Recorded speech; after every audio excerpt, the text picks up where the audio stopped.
வணக்கம்.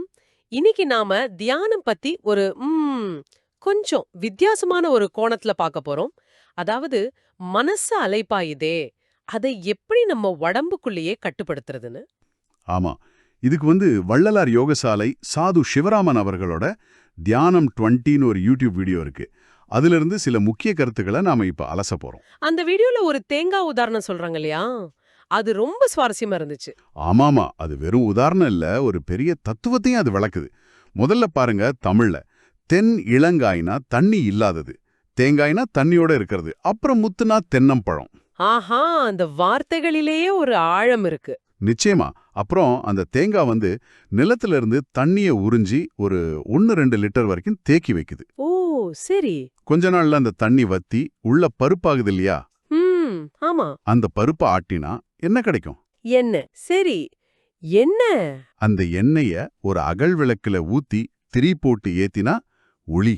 ஓ, தண்ணில ஆரம்பிச்சு ஒளியில முடியுதா? அதேதான். பாருங்க, தண்ணியிலிருந்து ஒளி வரைக்கும் ஒரு பயணம். இதுதான் அங்க முக்கியம். இந்த உருவகம் இது எப்படி நம்ம உடம்போட சம்பந்தப்படுதுன்னு அந்த வீடியோல சொல்றாங்க. இது சும்மா கதையா இல்ல உண்மையிலே ஏதாச்சும் தொடர்பு இருக்கா? இல்ல, அது உடம்புக்குள்ள நடக்கிற ஒரு ஆற்றல் மாற்றத்தை குறிக்குதுன்னு தான் அந்த மூலத்துல சொல்றாங்க. அதாவது மூலாதாரம்னு சொல்றோம்ல, யோகத்துல சொல்ற ஆதார சக்கரம். ஆமா. அங்கிருந்து கிளம்புற சக்தி ஒரு குறிப்பிட்ட நாடி வழியா மூல நாடி முகற்றழகு உச்சியுள் அப்படின்னு அந்த வீடியோல ஒரு வரி வரும். அது ஒருவேளை சுஷும்னா நாடியா இருக்கலாம். அப்படி உச்சிக்கு போகுதுன்னு சொல்றாங்க. இது ஒரு உள்நிலை சக்தி எழுச்சி. அப்போ இது சாதாரண விஷயம் இல்ல. நம்ம திருமூலர், வள்ளலார் மாதிரி ஞானிகள் கூட இத பத்தி பேசியிருக்காங்கன்னு அந்த காணொளியில சொல்றாங்களே. ஆமாமா, குறிப்பா திருமூலர் காலன் வார்த்தை கனாவிலும் இல்லையே அப்படின்னு சொல்றதா குறிப்பிடுறாங்க. மரணத்தையே வெல்ற ரகசியம் இதுல இருக்குன்னு ஒரு பார்வை. அப்படியா? வள்ளலாரோட 6 திருமுறைகளும் கூட இந்த உள்முக பயணத்தை பத்தி தான் விரிவாக பேசுதுன்னு அந்த மூலத்துல நம்புறாங்க. உடம்புக்குள்ளேயே அமுதம் இருக்கு, அந்த ஆற்றல் தான் உடம்பையே மாத்தும் சக்தி கொண்டதுன்னு சொல்றாங்க. சரி, இதெல்லாம் கேட்க நல்லா இருக்கு.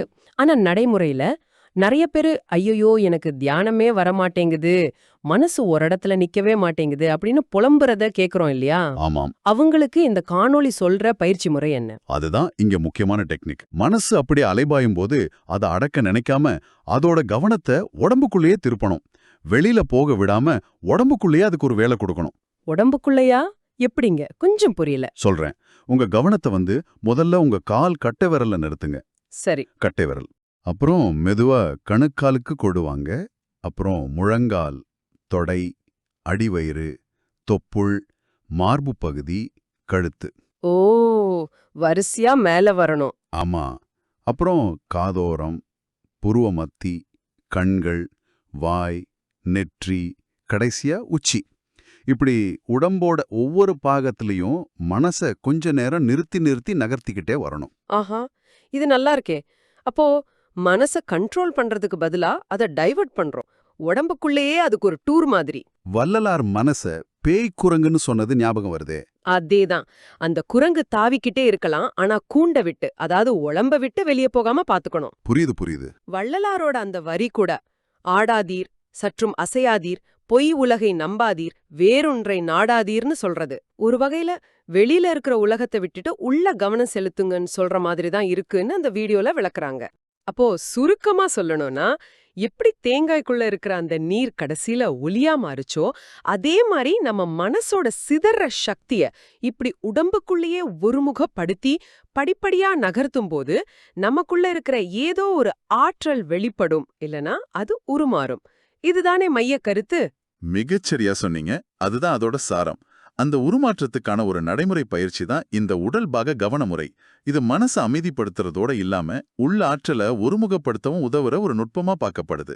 ரொம்ப ஆழமான ஒரு பார்வை இது. சரி, நேயர்களுக்கான ஒரு சிந்தனை. திருமூலர், வள்ளலார் சொன்ன மாதிரி இந்த உள்நோக்கிய கவனம் நம்மளோட எல்லைகளை கடக்க உதவும்னா, நீங்க உங்க கவனத்தை இப்படி உடம்புக்குள்ள திருப்ப ஆரம்பிக்கும் போது உங்களுக்குள்ள இன்னும் வெளிப்படாத உறங்கிக்கிட்டு இருக்கிற வேற என்ன திறன்கள், என்ன புரிதல்கள் வெளிப்படலாம் நினைக்கிறீங்க? இத பத்தி கொஞ்சம் யோசிச்சு பாருங்க. Today we're going to dive into a pretty profound lesson on meditation. But what's really cool is that it doesn't come from some ancient, dusty text. Nope. It comes from something you might literally have sitting on your kitchen counter. I mean, just think about that for a second. What if the answer to that constant, nagging chatter in our heads? What if that secret was perfectly explained by, of all things, a simple coconut? Well, that's the exact idea from a South Indian speaker, Sadhu Sivaraman. He doesn't start off with big, complicated philosophies. He just holds up a coconut and asks us to really, truly look at it. He starts with the Tamil word for it, thengai. But his definition is, well, it's way more than just a word. He describes this thing as this amazing natural wonder, a fruit that pulls water all the way from the dark earth, up this incredibly tall trunk, and holds it pure and protected, high above everything. And this is where he lays out this incredible four-stage journey. See, it all starts as pure, clear water, what he calls ilam nir. But then, that water starts to thicken. It solidifies, becoming flesh or parupu. You take that flesh, you press it, and you get something even more concentrated. You get oil, ennai. And then, the final step, you take that oil, you put it in a lamp, you light it, and it becomes pure light, oli. It's this beautiful progression, from water to flesh to oil to light. Each step getting more and more refined. And right then, when you're thinking about this amazing process, the speaker asks this killer question. This whole journey from something heavy like water to something ethereal like light. Is that something that only happens for the coconut? Or maybe not? And boom, there it is. That's the heart of the entire lesson. He's saying that this exact same process, this inner alchemy, is actually the secret potential that's locked away inside every single one of us. So here's the parallel he draws, and it's a powerful one. Just like that water travels up the tree trunk against gravity to be transformed, he's suggesting there's a kind of vital energy that can travel up the human spine. And the end goal of that journey? Well, it's to reach a state of inner illumination, a kind of inner light. Now, this isn't some new age idea he just came up with. He connects it way back to a deep tradition, talking about ancient Tamil masters like Thirumalar and Valalar. They wrote all about this inner science, saying it was the key to unlocking a totally different kind of awareness. Okay, that all sounds absolutely incredible, right? A journey to inner light? Sign me up! But it brings up a very, very real problem. How in the world are we supposed to start some epic inner journey if we can't even get our own brain to be quiet for 5 seconds? It's a feeling we all know, that frustration. You sit down, you try to meditate, and suddenly your mind is throwing a party. It's so easy to just give up and think, yeah, this whole meditation thing just doesn't work for me. And the speaker totally gets this.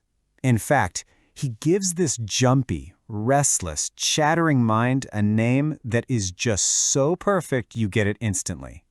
Pe Korangu, the demon monkey. It just perfectly captures that chaotic, wild energy inside our heads, doesn't it? So what do you do with a demon monkey? Well, you don't fight it. You don't try to wrestle it into submission. That only makes it wilder. The speaker's solution is so clever and so simple. You just give the monkey a job to do, something to keep it busy. And here's the job. It's called the body anchor technique. It's so simple. First, you sit still, no moving. Then you just pick a spot on your body, let's say your big toe, and you put all of your attention, 100% of your focus, right there. Then, when you're ready, you deliberately move that spotlight of attention somewhere else, like up to your knee. The whole point is to keep your mind busy by having it follow a path inside your own body. So what does that path look like? Well, he gives a kind of sample route you can follow. You can go from your big toe, up to your knee, then your thigh, your lower abdomen, your navel, chest, neck, all the way up to the point between your eyebrows, or even the very top of your head. But really, the specific path doesn't matter as much. The magic is just in giving your mind a track to follow. That's it. That's the entire job description for your monkey mind. Just keep your focus on that body part. And when it tries to run off and think about your emails or your grocery list, you just gently bring it back. As he says, do not let it go outside. So you see what's happening here, right? You're not trying to kill the mind's energy, you're just channeling it. You're giving that demon monkey a playground, your own body, where it can move and focus, but it can't run wild and get lost in all the chaos of the outside world. And that brings us right back to the beginning, full circle. This really simple, practical technique, This is the first step on that big journey of the coconut. It's how you begin the transformation. Just learning to have some control over where your focus goes, that's how you start turning that scattered inner water into the focused light of real awareness. And when you think about it, this lesson is so much bigger than just meditation. It's a lesson for life. Your attention is the most powerful resource you have. Every single moment, you are choosing where to put it. So the real question he leaves us with is this: are you just letting your demon monkey run the show, or are you consciously deciding where to aim your power?